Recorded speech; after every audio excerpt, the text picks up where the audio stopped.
One channel.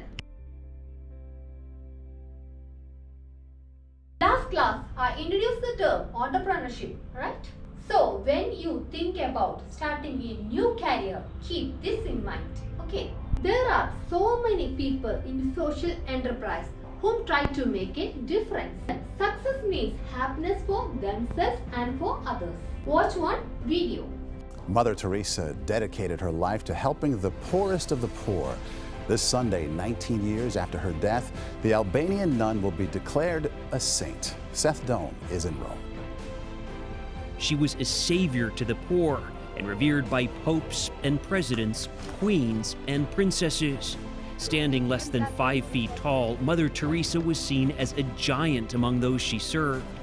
The so-called Saint of the Gutters spent nearly half a century helping the dying and destitute and was awarded the Nobel Peace Prize for her work. But as a volunteer in 2008 at Mother Teresa's Missionaries for Charity, Hemley Gonzalez saw a darker side. I saw things like nuns washing needles with tap water and reusing them on patients. I saw patients dying without proper diagnosis. Today, Gonzalez runs his own aid group in Calcutta, India, and is a vocal opponent of Mother Teresa's organization, pushing it for more financial transparency and better care. I think people don't understand the whole dynamic. Author Susan Conroy also volunteered at Mother Teresa's hospice. The Home for the Dying isn't a hospital, it's a home where we took in those who had nowhere else to go. Conroy knew Mother Teresa for 11 years and wrote 2 books about the woman who she says inspired her to reach out and care for those who have no one. Millions of lives throughout the world were touched by her for 50 years, and we felt she was a saint all along. I personally looked at her like mother, and I called her mother. I'd say, "I love you, mother." I couldn't help it. And now Mother Teresa will be officially known as Saint Teresa of Calcutta.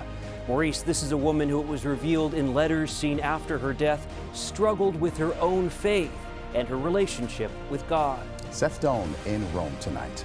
Now you understand how some people get happiness by serving others. Likewise, I am going to teach Didi by Shaheen Mistri. After watching it, you will be more familiar with this. So, take your textbook and read with me. Didi by Shaheen Mistri. Read the profile of Shaheen Mistri. Shaheen Mistri, born on March 16, 1971, is an Indian social activist and educator. She is the founder of Akanksha Foundation. Underline it, it's very important. An Indian non-profit educational initiative in Mumbai and Pune, and is also the CEO of Teach for India since 2008. Shaheen Mistri was born in Mumbai in a Parsi family. She had an international upbringing and grew up in 13 different countries as she moved countries with her father, a senior banker with Citigroup. Shaheen founded the first Akanksha Center in 1989, enrolling 15 children and employing college friends as volunteers. It's very important, underline it. It eventually evolved into the Akanksha Foundation, a non-profit education project that provided after-school tutoring to children from low-income families. Today, Akanksha reaches out to over 6,500 children through its school project model. Didi, I reached to touch a rainbow today. I reached up high, so high, and yet as high as I reached up, I could not touch the sky. I will reach to touch a rainbow again. I will reach up higher than high. If I reach up high enough, I just may skim the sky. I remember sitting on the wide veranda of our Indonesian home, writing little poems and notes in a carefully guarded diary. I would sit and watch little ants carry large loads, determined to get to their destination. Then, what was my destiny? I was already 12 years old, but what had I achieved? It was 1983. We lived in Jakarta in a lovely white colonial home on a street that was quiet.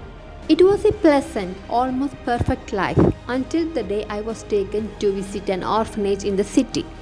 I do not remember how the orphanage looked, but I vividly remember the children.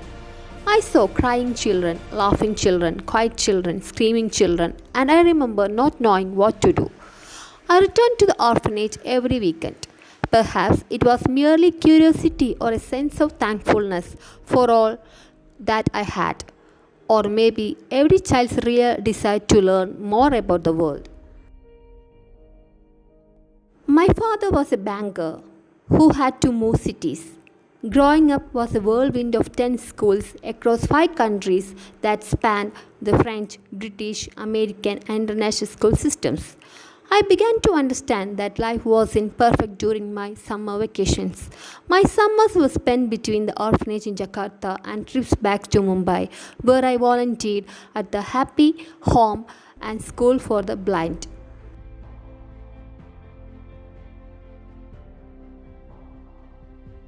I remember the thinking of the beauty you can create when you look beyond what you can see. The school buzzed with confident children running up and down the staircase or playing cricket on the terrace with a ball that jingled. It was through this summer experience in India that I began to see this inequity.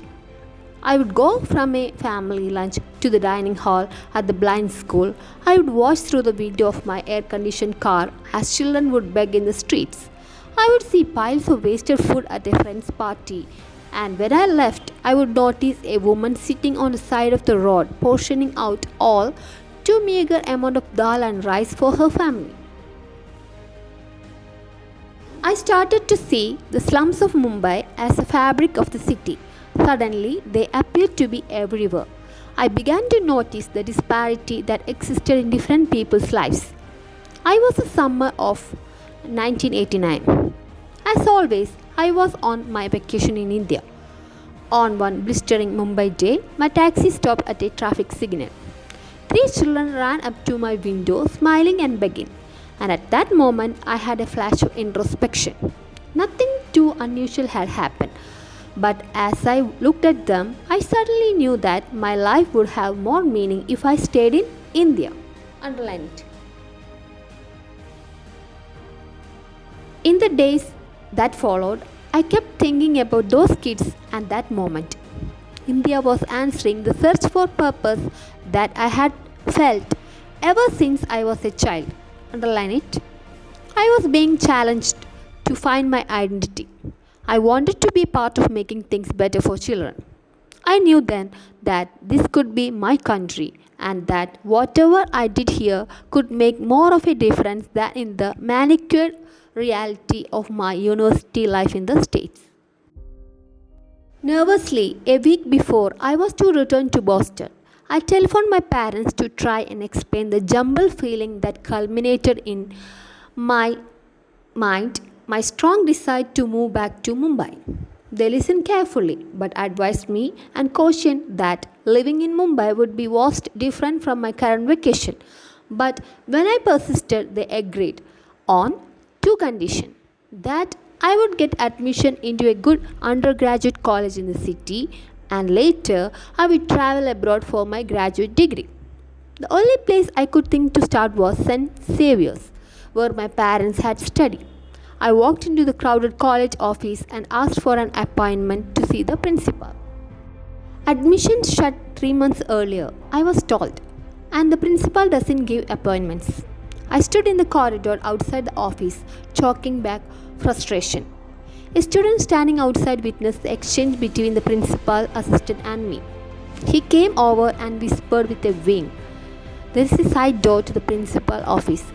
You may want to try that." I went straight through the side door. Father De Cruz looked up quizzically and opened his mouth. But before he could say anything, I blurted out what I had rehearsed. "Father, my life is in your hands. I want to do something for the children of India. I don't know how, only that I must." He was curious enough to ask me a few questions, and at the end of our conversation, the father thankfully granted me admission to St. Xavier's College. The academic system at St. Xavier's was different from the system in the US. Here, a far more bookish form of learning replaced the academic rigor and intellectual stimulation I had received in Massachusetts. I quickly realized that I would be able to learn more in the city beyond the classroom. Now that I lived in India, I wanted to understand it in a different and deeper way than I had during my summer holidays. I walked around the city just watching and listening. One day I walked into a sprawling, low income community which was a maze of tiny alleyways buzzing with life. An estimated 10,000 people lived here with no running water, no system of waste disposal, and shared 6 dark cubicle toilets that lined an adjoining alley. I walked around that afternoon speaking to children, wondering how life would be different if each one of them only had access to the opportunities that would fill their greatest potential. Walking down the narrow passageways, I must have looked a little dazed when a soft-spoken girl dressed in a beautiful sari welcomed me into her home. Her name was Sandhya, underline it. She was also 18 like me. She didn't speak a word of English and I didn't speak a word of Hindi. But she smiled and laughed and chatted a lot. And I felt an immediate connection with her. Sandhya's life was so different from mine. Every day I would go to her house after college. Her home was smaller than the bathroom of my house. When a few children poked their heads inside the doorway to say hi to us, she welcomed them in. These children eventually formed the first class I would teach. Each day, a few more kids would crowd into the little home and ask to learn a few words in English or a little math or a song. Even though I knew very little of India, I felt useful and confident. This became my routine. I would leave college as soon as I could and rush to my new world in the community. Here I saw truth and hope. The children would shout Didi, Didi excitedly when I went there. This was starting to feel like a lifelong commitment. Akanksha was born of the simple idea that India had people who could teach, spaces that could be utilized as classrooms, and the funds with which to educate all the children. Everything exists. I just need to find a way to bring all together. The people in the community wanted only 3 things: housing, water, and education. Underline it. I realized that if I wanted the students to take school seriously, they needed an environment free of the community distractions. So we started the search for our first Akanksha Center space. I approached 20 schools in the city requesting to give just one classroom in their school building for 3 hours every evening. All of them refused for the most illogical reason. Some administrators claimed that the idea of teaching underprivileged children was the way too revolutionary, while others complained that they would spread disease to other students. A principal of a reputed school even complained how she simply could not allow the children into her school as the glass bangles worn by the daughters of the fishermen would scratch the desk of her classrooms. Finally, when I was almost ready to give up, the principal of the Holy Name High School in Colaba agreed to give a room. That became the first Akanksha Center. Underline it. I mobilized volunteers from St. Xavier's to teach and made a rough plan of what they would teach. I just wanted the class to be a place where the children can feel safe, a space where they can leave the difficulties of their lives behind and just be children. Akanksha formally came into existence in 1991. From a single class with 15 children, Akanksha grew into 58 centers and 6 schools with over 3,500 children. The program developed very organically over years, like a soup made special by chefs tossing in what's needed after each tasting. A blend all its own. The stock ingredients were basic English and math to that, a dash of values, self-esteem and confidence. Now, be familiar with some difficult words. The first one, inequity. Second one, rigor. Third one, introspection. Fourth one, potential. Fifth one, bookish form. Now, activity time. This activity will be very helpful for your day-to-day life. Take page number 95. How to prepare resume, biodata or curriculum vitae. We got 2 parts. The first one covering letter, the second one resume. So, after learning it, prepare one application letter with resume. Imagine you are applying for a post of an accountant. It costs 8 marks and it's a sure cost. So, See you all on next class.